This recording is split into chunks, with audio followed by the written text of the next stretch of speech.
morning guys! Welcome back to my channel. It's me again, Nyora! So for today's video guys, gagawa tayo ng masarap na dessert.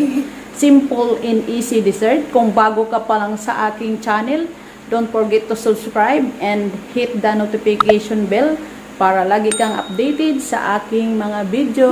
Say hi to them, baby! Hi!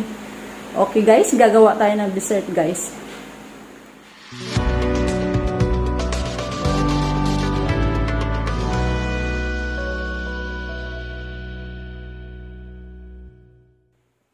So, ito yung ating ingredients guys. Yung ating 8 pieces na egg.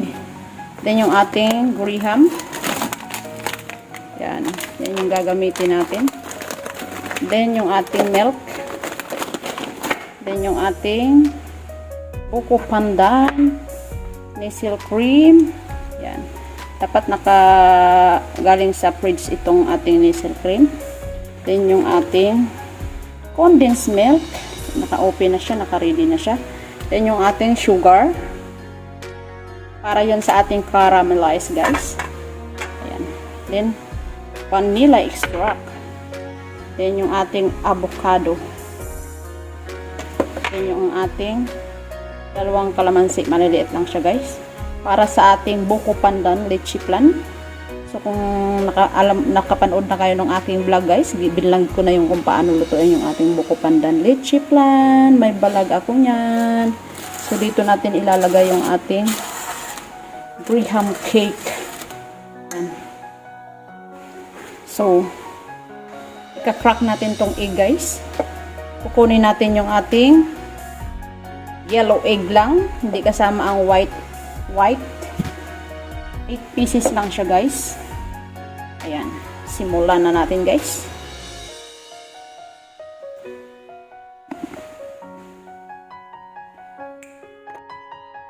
Ayan na siya guys. Yung ating 8 pieces egg. So, lalagyan natin ng vanilla. Patak lang guys ha. Tansyahin lang. Yan. That's enough. And then, yung ating Buko Pandan. Ilagay na natin yan. Lagyan ko siya ng kalamansi guys. Pangpaalis ng lansa to guys.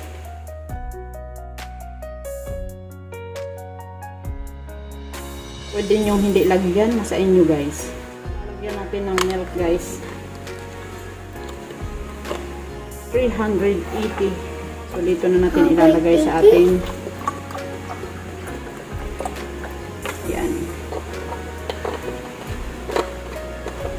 fresh milk yung aking ginamit guys. Pwede yung nasa lata lang guys. Ayan.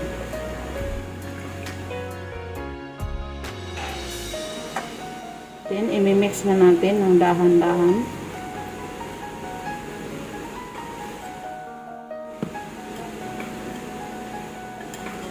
Bago i-strainer na, i-strain natin to ng 3 beses.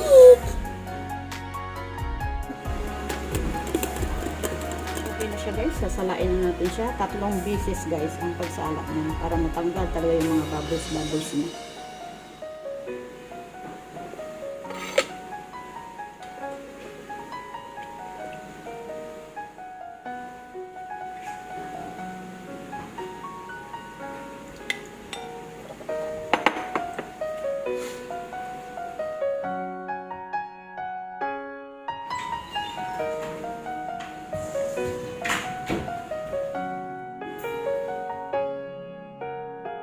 Nasala ko na siya kanina ng 1 beses guys.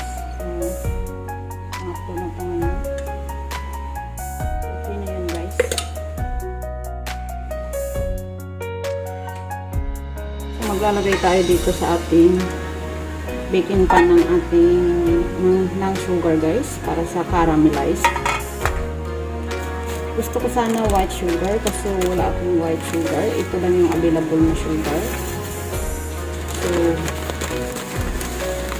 okay na to, pwede na to. Salang na natin siya. Kailangan natin siyang bantayan para hindi masunog.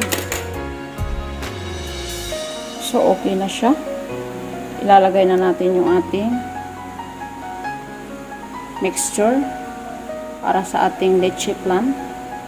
Buko Pandan Leche Flan. So, i-steam natin siya guys. 15 to 30 minutes. Tatakpan natin ng oil. Para hindi siya mapasukan ng water habang pinapakuluan natin siya.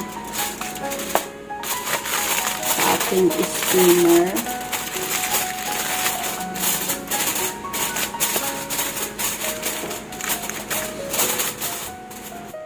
So, i-mix na natin yung ating ano guys, condensed milk, ating diesel cream. So, i-open na natin itong ating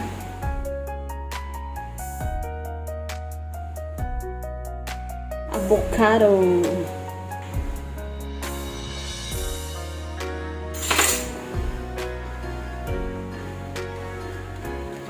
Napakaganda niya guys. Oh.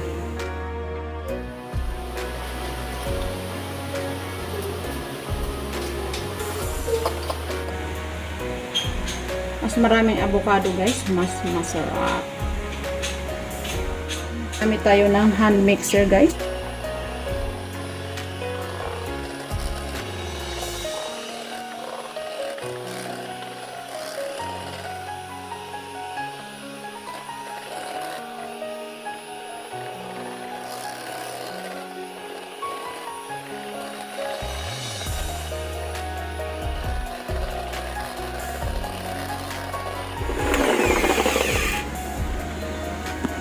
So, ayan na yung ating mixture guys. Okay na yan. Mag-assemble na tayo guys. So, i-assemble na natin yung graham guys. Ito yung ating graham.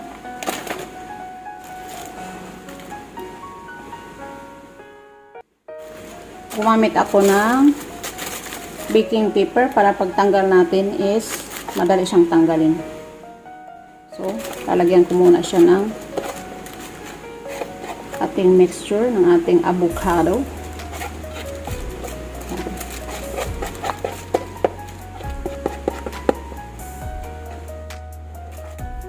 Yung ating graham.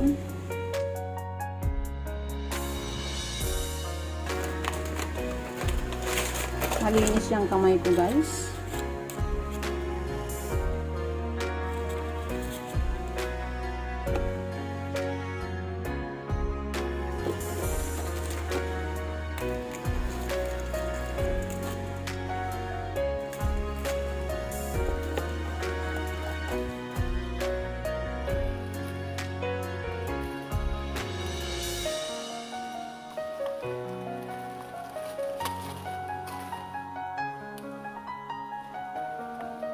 First layer. So, mayroong mga nakikita pang mga butas-butas. So, lalagyan mo siya ng mga dinurog na graham. Napakasimple lang niya. Kung wala kayong cake, wala kayong pabiling cake, pwede na kayong gumawa ng graham cake. Ating second layer. Nakita niyo ba guys? Dapat marami guys. Ibulit ko tong avocado. Lapit na din yun din. Thank you sa nagbigay ng avocado sa akin. Libre lang tong avocado guys.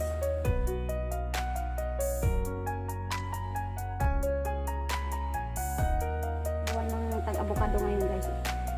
Kaya libre lang yun. Mabait ka talaga guys, nabibigyan ka ng mga libre ng mga friendship mo. Ayan.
Lagyan natin ulit.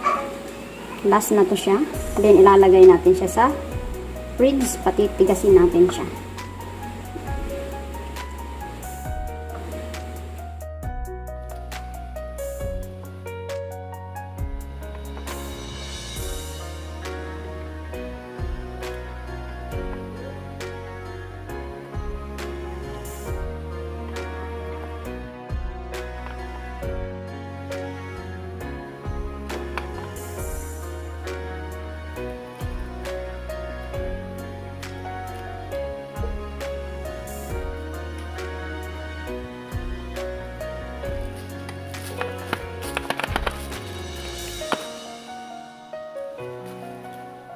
Ilalagay natin sa freezer guys para tumigas yung ating graham, avocado graham.